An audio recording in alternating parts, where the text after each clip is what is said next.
വകുപ്പ് ഏത്, ഒപ്പം മന്ത്രിസ്ഥാനം കിട്ടുമോ, ഇക്കാര്യങ്ങളിലൊക്കെ വലിയ ആശയക്കുഴപ്പമുണ്ട്. അതുകൊണ്ട് തന്നെ അതൊക്കെ പരിഹരിച്ച് മുന്നോട്ട് പോകാനാണ് ശ്രമം. അല്പസമയത്തിനുള്ളിൽ വി.ഡി. സതീശൻ രമേശ് ചെന്നിത്തലയെ കാണും.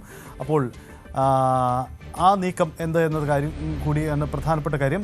മറ്റൊരു പ്രധാനപ്പെട്ട കാര്യം കൂടി വരുന്നു. രമേശ് ചെന്നിത്തല അനുനയപ്പെടുന്നോ എന്ന സൂചനകൾക്കിടയിൽ മറ്റൊരു നീക്കം.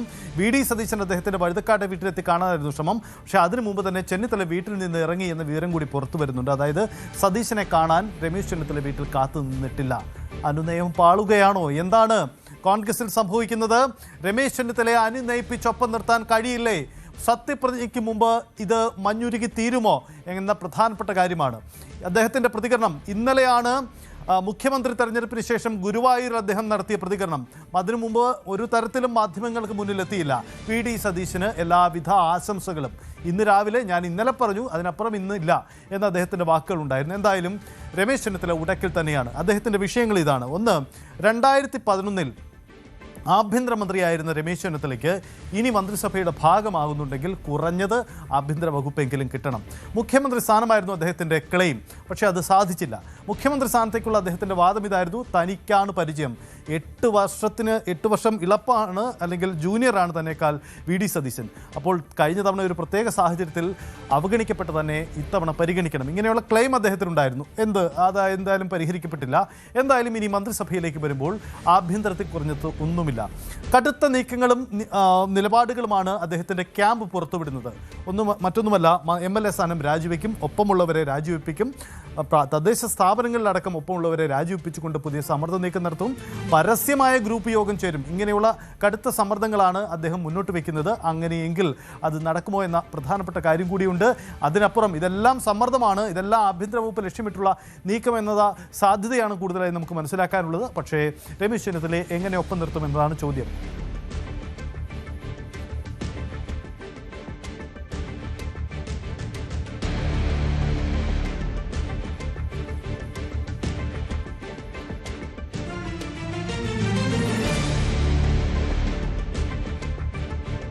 അതാണ് സാഹചര്യം. എന്തായാലും നമുക്കറിയണം എങ്ങനെ ഈ അനുനയ ശ്രമങ്ങൾ നടക്കുമോ ഇല്ലയോ എന്ന കാര്യം.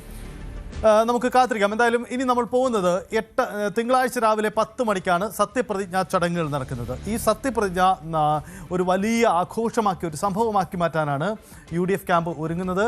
അതിനുള്ള ശ്രമങ്ങളാണ് അവർ നടത്തുന്നത്. ആ നീക്കമാണ് അവർ ശ്രമിക്കുന്നത്. എന്താണ് ഈ നീക്കമെന്ന് കൂടി നമുക്ക് നോക്കാം. അരുൺ, ഈ സത്യപ്രതിജ്ഞാ ചടങ്ങുകൾ നടക്കുന്നത് പതിവിന് വ്യത്യസ്തമായി സെൻട്രൽ സ്റ്റേഡിയത്തിലാണ്. എന്താണ് ഇപ്പോൾ അവിടുത്തെ ഒരുക്കങ്ങൾ? ഏത് രീതിയിലാണ് ക്രമീകരണം? ഇന്ന് രാവിലെ പോലീസിൻ്റെ ഉന്നത ഉദ്യോഗസ്ഥരും ചീഫ് സെക്രട്ടറിയൊക്കെ എത്തി സത്യപ്രതിജ്ഞാ ഒരുക്കങ്ങളുടെ ഒരു വിലയിരുത്തൽ നിയുക്ത മുഖ്യമന്ത്രിയുമായി പങ്കുവച്ചിരുന്നു. എന്താണ് അവിടുത്തെ സാഹചര്യം? എന്താണ് ഒരുക്കങ്ങൾ?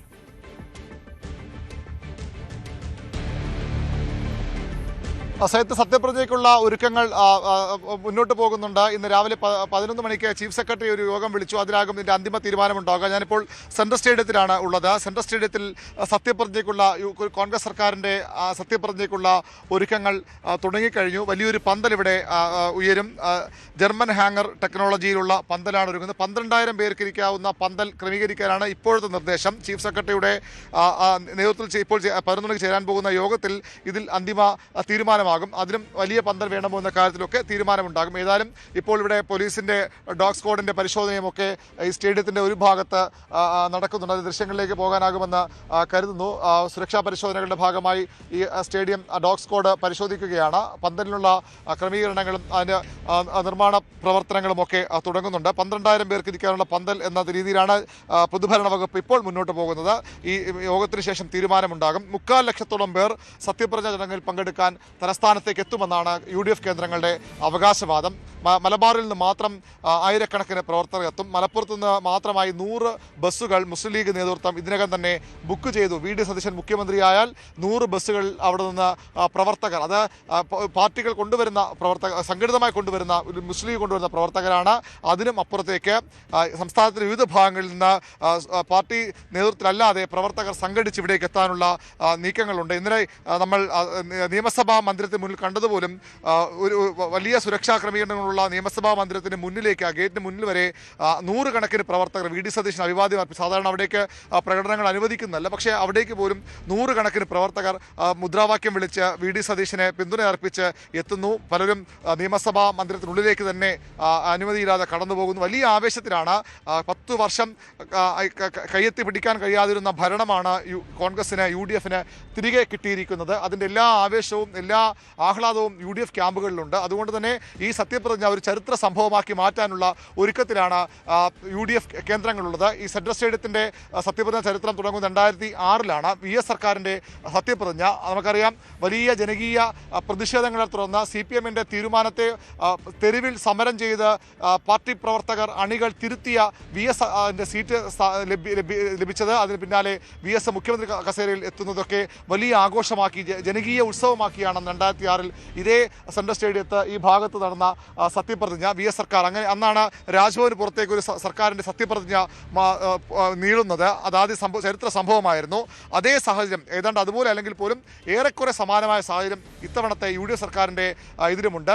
10 വർഷത്തിന് ശേഷം വരുന്നു എന്ന് മാത്രമല്ല, വി ഡി സതീശനെ ഒഴിവാക്കാൻ വലിയ നീക്കങ്ങൾ നടന്നിരുന്നു. വലിയ ഒരു ജനകീയ പ്രതിഷേധം പലയിടങ്ങളിലും, അത് സ്പോൺസേഡ് പരിപാടിയാണെന്ന വിമർശനങ്ങളൊക്കെ എതിർ ക്യാമ്പ് ഉയർത്തിയെങ്കിലും വലിയ രീതിയിൽ പാർട്ടി പ്രവർത്തകരുടെ പൊതുജനങ്ങളുടെയൊക്കെ ഒരു പ്രകടനം പല സ്ഥലങ്ങളിലും നമ്മൾ വി ഡി സതീശ് അനുകൂലമായി കണ്ടതാണ്. അതുകൊണ്ട് തന്നെ ഇത്തവണ അങ്ങേയറ്റം ആഘോഷമാക്കാനുള്ള ശ്രമം UDF ക്യാമ്പിൽ നിന്ന് ഉണ്ടാകുമെന്ന് ഉറപ്പാണ്. 75,000 പേർ പങ്കെടുക്കുമെന്നാണ് ഇതുവരെയുള്ള കോൺഗ്രസിൻ്റെ UDF-ൻ്റെ കണക്ക് കൂട്ടലുകൾ. എങ്ങനെയാണെങ്കിലും പക്ഷേ ഈ സ്റ്റേഡിയത്തിൽ നിന്നും തികയാതെ തിങ്ങി നിറഞ്ഞ് പുറത്തുമൊക്കെ ആളുകൾ പോകുന്ന ഒരു സാഹചര്യം ഉണ്ടാകും. ഏതായാലും ഇവിടെ ആളുകളെ ഉൾക്കൊള്ളാതിനൊക്കെ ഒരു പരിധിയുണ്ട്. ഈ സ്റ്റേഡിയത്തിൽ പന്തലിൽ മാത്രം 12,000 പേർക്ക്, ചുറ്റും ഒരു ഗാലറിയൊക്കെ ഉള്ള സ്റ്റേഡിയമാണ്. സ്വാഭാവികമായും ആ ഗാലറികളിലുമൊക്കെ ആളുകൾക്ക് ഇരിക്കാം. അതുകൂടി കണക്കിലെടുത്ത് അവിടെയുമൊക്കെ ഇപ്പോൾ സുരക്ഷാ പരിശോധന നടക്കുന്നുണ്ട്. അതുകൂടി കണക്കിലെടുത്താൽ പക്ഷേ ഒരു 30,000 പേർക്കെങ്കിലും ഇരിക്കാൻ സ്ഥലം ഇതിൻ്റെ അകത്തുണ്ട്. പക്ഷേ എങ്കിലും അതിലും തികയാത്ത ആളുണ്ടാകുമെന്ന് ഉറപ്പാണ്. നേരത്തെ പുത്തരിക്കണ്ടം മൈതാനത്തൊക്കെ ഈ പന്തലൊരുക്കുന്ന കാര്യം GID ആലോചിച്ചിരുന്നു. പക്ഷേ അന്ന് അവിടെ മറ്റെന്തോ പരിപാടി ഉണ്ടാവും, നടക്കില്ല എന്ന റിപ്പോർട്ടുകളെ തുടർന്നാണ് സെൻട്രൽ സ്റ്റേഡിയത്തിലേക്ക് തന്നെ മതിയെന്ന തീരുമാനത്തിലേക്ക് എത്തിയത്. ഏതായാലും വി ഡി സതീശൻ സർക്കാരിൻ്റെ സത്യപ്രതിജ്ഞ വലിയ ആഘോഷമാക്കാനുള്ള എല്ലാ ക്രമീകരണങ്ങളും നടക്കുകയാണ്.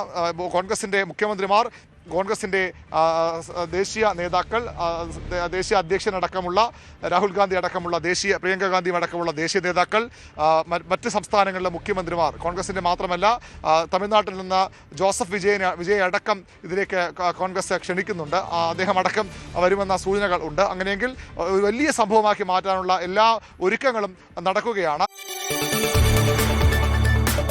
കൂടുതൽ വാർത്തകൾക്ക് News 18 Keralam YouTube channel subscribe ചെയ്യുക.